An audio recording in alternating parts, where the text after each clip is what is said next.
Oh, hello. Welcome to 12, the final of this semester.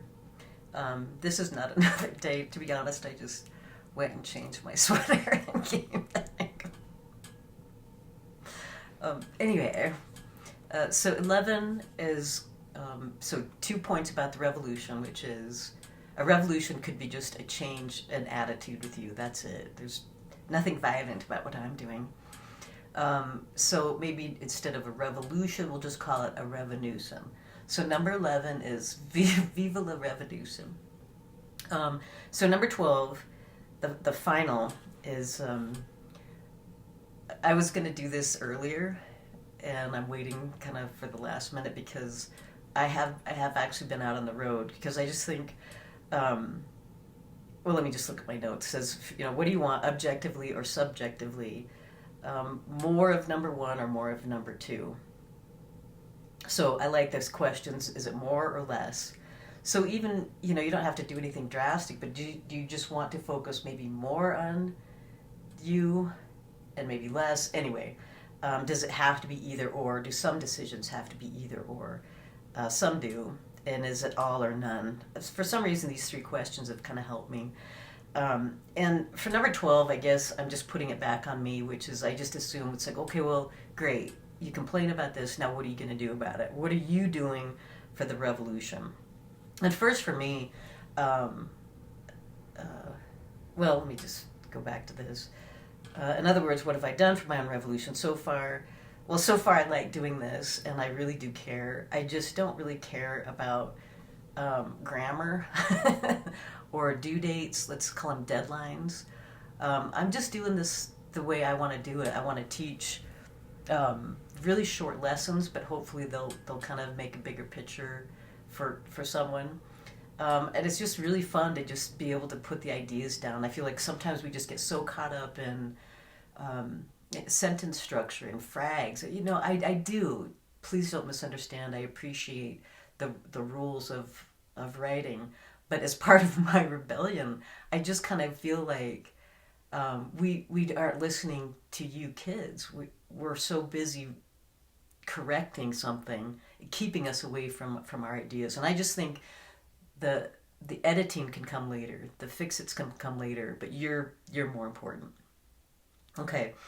The second thing I wrote down was that I quit my job.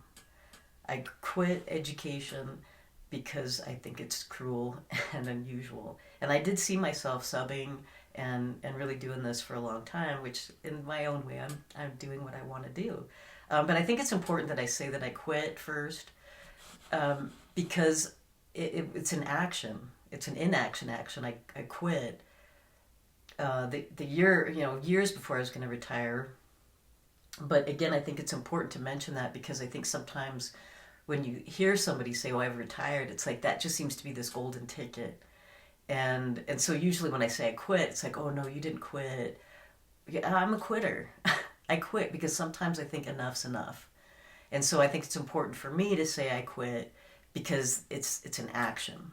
And and it's also important to say that I quit because my decision created a lot of disruption within my own family and some of my own personal relationships.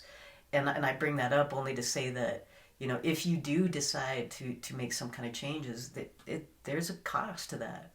And I think it's worth it, but it's not without penalties, I guess. And then I retired. I love teaching, but again, I saw myself kind of doing this for a long time. Oh, and then the first thing what I did for my own revolution was I just the first year just tried to just find some kind of homeostasis, or what I like to say is homeostasis.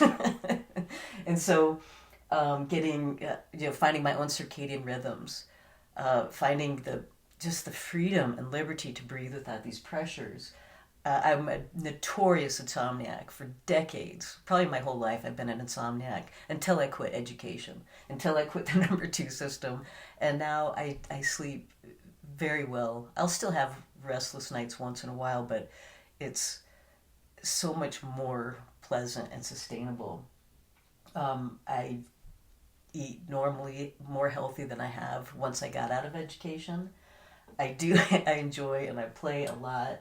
And part of me, especially in the first maybe 2 years of this, is to just find that sense of grounding of just so easy to, find colors or sounds just to keep me kind of more present in the moments. I think I've already been through the rest of this, but anyway, I lost 40 pounds. The brilliant thing for me about that is I've kept it off for 2 years. I've also struggled with weight, and it's just I've been pretty much at the same weight for almost 2 years. I cut my hair. Long story short, I got fired from a food service job after 3 days. Moving on. We bought a van. Yeah, we're one of those people. I like to call it a little school bus though, and it's really cute. I'll show you some pictures, but I've just been on the road doing iSchool, so more to come later. Um, I've taken classes. I just started like ironically. I shouldn't say ironically because I do love school, but I love to learn. I just think school's kept me from that. I love to learn more than about just about anything, which is why I had to leave education. Where was I? Anyway, so we've got a van. I started my pretend school, which is this. I'm just going to be doing this for a while, not going anywhere, but I'm going to do it on my time, when I want, for as long as I want, and as crudely as I want. And I do thank some of you students who've suggested, social media. If you can have any of this, if any of this helps you, it's yours. But this is what I'm going to do. I'm just going to be a minimalist. I might get a little fancier later, but again, I think the message is more important than the technology. Sometimes I feel like we are missing like these great lessons because we have so much fluff around it. So that's why I'm choosing to do this. So some of the bonuses, I have not waken up to an alarm. I have ordered eating, more meaningful days, just a more meaningful, I think, existence, and I'm just so much happier. So, and it is December, so I just ripped this up. So, for the first quarter semester of learning, what iSchool taught to me, the freedom and liberty to breathe.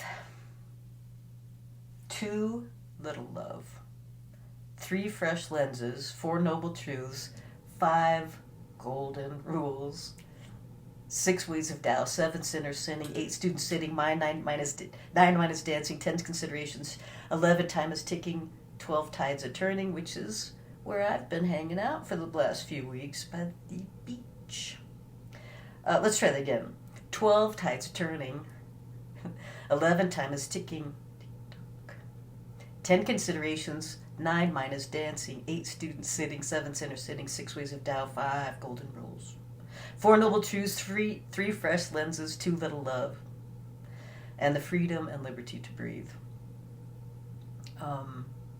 So, anyway, I've been on the road, and I'll include some pictures. But for this semester, I wanted to say one other thing. I love getting up. I have a pretty consistent schedule. Oh,